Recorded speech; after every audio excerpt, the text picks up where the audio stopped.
World of Warcraft at the end of the day will be World of Warcraft, and it's different to how it used to be, and that's fine. It doesn't have to, your taste can evolve as well, and you can still enjoy it. Classic. You can still enjoy it, but it's not going to be full of heart and soul.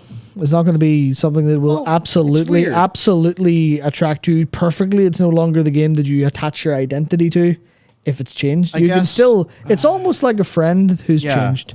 You can sit down with that friend, you can talk about old times, you can talk about how you reached down now and genuinely enjoy the interaction. But you'll never be, 23 and living in the same house and, playing whatever game you two used to play together at the same time. Yeah, you'll never do. I mean, that's like fairly old. I'm even thinking like for, even people that you kind of lose touch with over a couple of years ago. Because this isn't like because I don't want to invoke that because people are talking about it in regards to the time is money video. People are saying, well, the difference for a lot of people is they're older now. They don't have as much time. And that's why time is more important to them. And that's why the World of Warcraft models change for them. And that's why it doesn't feel the same. But it's kind of a reaction to people's growing up. But I don't think that's necessarily true. Because I still have things that I really, really franchise-wise really deeply fall in love with because the vibes are fucking immaculate for who I am. And World of Warcraft doesn't seem to hit that for a lot of people anymore. And the last time it really did was in Legion. And as more of this different development team are carrying the torch is taking on more of their individual flavor, which is just different. It's not bad. There are definitely bad elements to the execution. Like there always have been bad elements to the execution. Yeah, it's never been perfect. It was a very thin line that I am my scars wasn't laughed out of the building.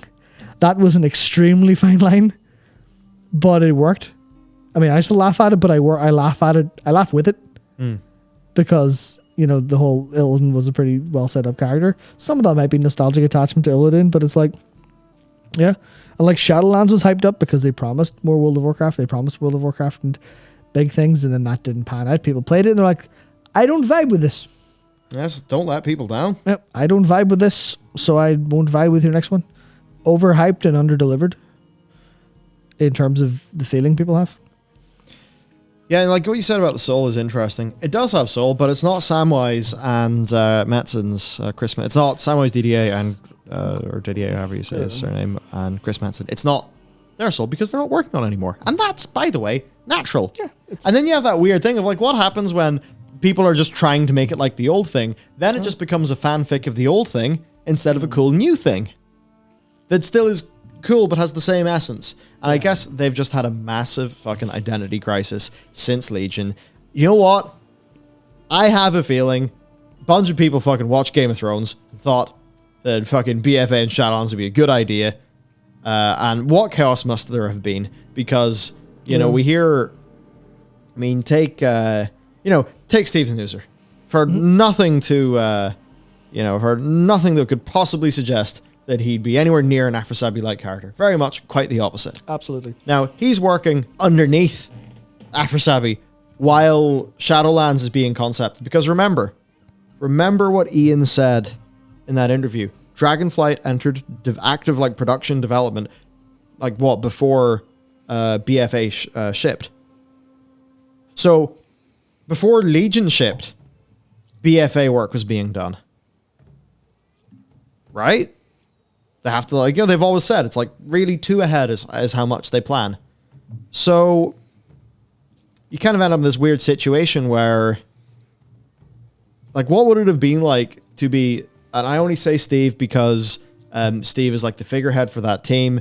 I'd be led to believe that, he sort of does the honorable thing of kind of, I mentioned Game of Thrones, kind of doing the Hodor, holding the fucking door, or whatever. To kind of keep flack off the people. But certainly, him and the people he works with, very much doubt they're going to be big fans of the Frasiabi behavior that he was very much known for. Yet, they were almost certainly directly reporting to him, because that was the structure of the company. So you have a weird thing of, how is there going to be fucking soul in the game in that situation?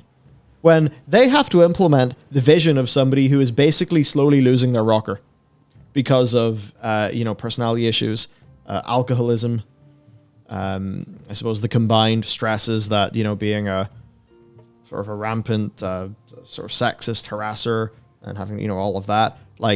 That was the mind of the creative director of World of Warcraft for a few years. It's like, how in that fucking environment was there, where, I don't know, where things going to be cohesive and good?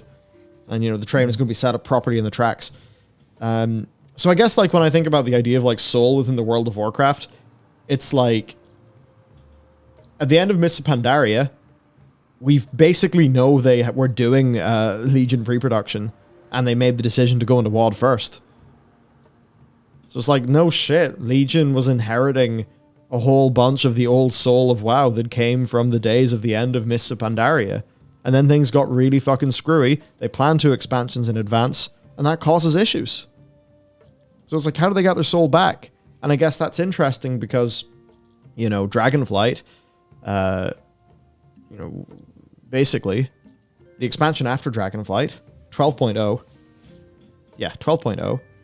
No, 11.0. Yeah, 11.0, yes. It's probably in pre-production now. Or soon to enter pre-production. Or, you know, whatever. Or at least it's been planned because they planned to in advance. So that's being planned with this next expansion in mind. If these WoW expansions are coming in 2s or some shit. It's just kind of interesting to think about. So maybe whatever soul this expansion ends up having is the soul that we're going to see be consistently carried forward. In the same way that, you know, there is the era of MOP within Legion, because, I mean, I've even had it, like, said to me by people in the know, that situation with, you know, the timeline of Legion. And I just think that's all very interesting to think about when you think of, like, the soul of a game, how that soul comes to be. So I suppose we're going to see what that soul is when this expansion comes out, and then 2 years after that, we'll have a follow-up to that is made by, I suppose, a stable core creative team. Hopefully. Will that be good? Will that be bad? Well, I certainly hope it'll be good. That's for sure. Yep. And in fairness, I do like a bunch of what I've seen thus far.